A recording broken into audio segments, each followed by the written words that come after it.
Hi, this is Trepacer. Welcome to my review of Season 3, Episode 2 of Marvel's Agents of S.H.I.E.L.D. This episode opens actually in the past, actually in England somewhere, about in 1839, I think somewhere, where you actually see a table with men surrounding it, and I guess everybody draws stones, and I guess one guy gets the white stone, everybody else gets the black stone, so he gets basically into sent with a sword and good fortune and told to go on his way and kind of pushed out the door. And then you see what happened, where they're pushing him into, and it's actually the monolith, which existed, of course, back then in at that time.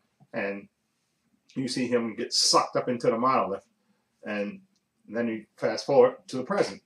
And I'm going to try to streamline this review and not bog down in too many details. Just give you the highlights of this episode. Basically, Fitz, they find out, there's a breach. Yeah, when you're back in the present, the alarm goes off saying that the breach where the monolith is being kept. So everybody freaks out and say Fitz, and they run down there, grab Fitz out, relock the monolith back up, and smack him around a little bit and say, Coulson said, are you insane? And anyway, the gist of it is that they figure they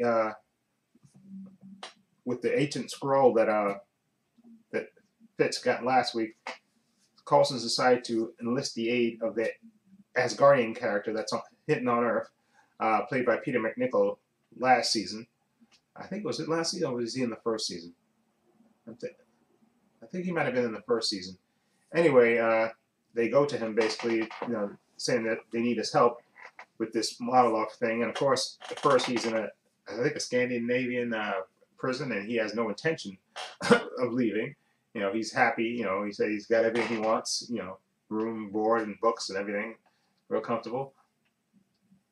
And then they show him, the scroll, the image, and then he basically decides to go with them, with down to the and I think he goes back to the ship. No, I'm sorry, excuse me, back up. He goes back to to S.H.I.E.L.D, to the ship where they're keeping the monolith. Okay, and he observes it, and then he sees the scroll thing, and I mean the marking, and he decides to go with Coulson, and he basically tells him, listen, I saw this thing one time before in a castle in England, and they said, okay, Coulson, promise me that you'll destroy this thing once we rescue your friend. Well, you destroy it, and Coulson promises that, and they go along. Also, at the same time, you have Ward, the return of Evil Ward. He's basically, it's really funny how him and his little evil sidekick, they're basically racing in a car, and he's basically, telling his evil henchman, that the guy that's hanging on for dear life on the hood of his car. He said he's just a rich guy. He's that was really invested in Hydra, but he said now I'm going to make Hydra I'm going to streamline Hydra and make it more more a tough organization. And you see all these minions hanging around. Okay, and then they basically later you see them. They point out Ward points out some rich guy partying on a boat, and he said we're going to kidnap him. We need funds for Hydra, so we're going to kidnap him. Okay, and then we switch to May, who's hanging out with her father who's recently had a car accident, and she's hanging out with him, and he's trying to get her to open up, and of course, eventually she does open up and say that she wants a life outside of S.H.I.E.L.D, and he basically tells her, listen, you're not a quitter, you never were a quitter. When you're a little girl, he pulls out a little picture of her, a little kid, when she was an ice skater as a little kid, and he says, so things didn't work out with Andrew, who's played by Blair Underwood, her psychiatrist, or her ex. He said, so that didn't work out for you. You can still help. And then, of course, at the same time, you have Hunter. He's basically leaves S.H.I.E.L.D. on a mission. Basically, he's going to kill Ward. That's just the plain simple truth that he's going to kill Ward. And he's trying to track him down, and he goes to see May and surprises May, and nearly gets his head chopped off, and basically is telling her, listen, we're gonna, I need you, I could use your help to track down Ward, so we can kill him. And she basically declines. Okay, and anyway, we switch back to the castle where they enter the castle, and then there's a secret passageway. There's always secret passageways in these castles. And now you have Bobby, Mac, Fitz, Coulson, and Daisy, and the Asgardian. Now and then they discover the secret room that has the all these devices that they think controls the monolith that can open up the portal to the monolith. So Coulson tells Mac to bring the monolith down, and they put it in this little hole that's in the floor. And basically, Fitz tries to power on the machine, and as he powers it on, the room starts shaking. And of course, the only one being really affected by it is Daisy, and you literally see blood, coming out of her nose, and she passes out.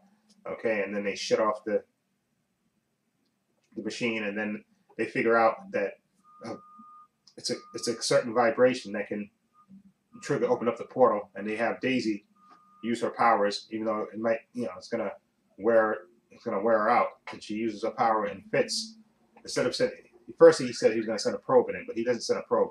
He actually ties himself and he literally jumps in the portal and gets transported to the other world, and where he basically sees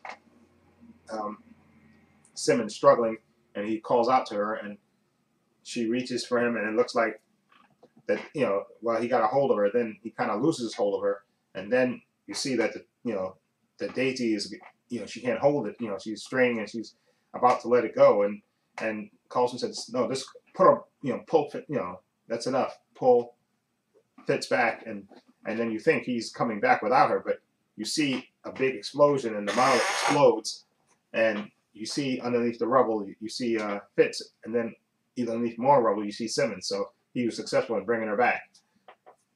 Yay! Oh yeah, and I forgot to also mention that Ward, after he kidnaps the rich kid, and he leaves his henchmen there to basically torture him for his passwords to his bank accounts and stuff, this rich kid actually wants turning the tables on this on Ward's henchman and basically killing him. And at which point Ward walks in and says, success, you passed the test. Okay, I had to know that the son of Von Strucker was a tough, that you had it in your bloodline. So basically, he got, one of the founders of Hydra, his son, he recruited him to work on it, to be a part of his new Hydra. Okay, and at the very end, you see that son basically signing up for a class with May's ex-husband.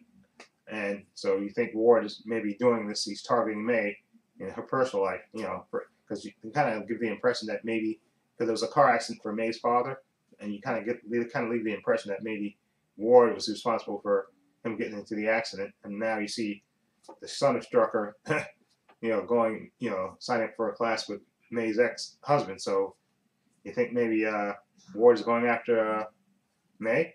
I think so. Oh yeah, at the very end, you do see, once Hunter and May finds out that Simmons has been rescued, Hunter's still there, and it looks like May's going to join up with him to hunt down Ward. So there you go. This is a good episode. Like that, Peter McNichol, who plays the Asgardian, is always good in anything he does. I love Peter McNichol ever since Sophie's Choice. He's just a really good actor, and he plays his part just real well. And I like this episode because you had a lot of team, and I like the actor who plays Fitz. His determination to rescue Simmons at all costs was great to see, and his just determination. He's just a really good actor, and their character really evolved since season 1.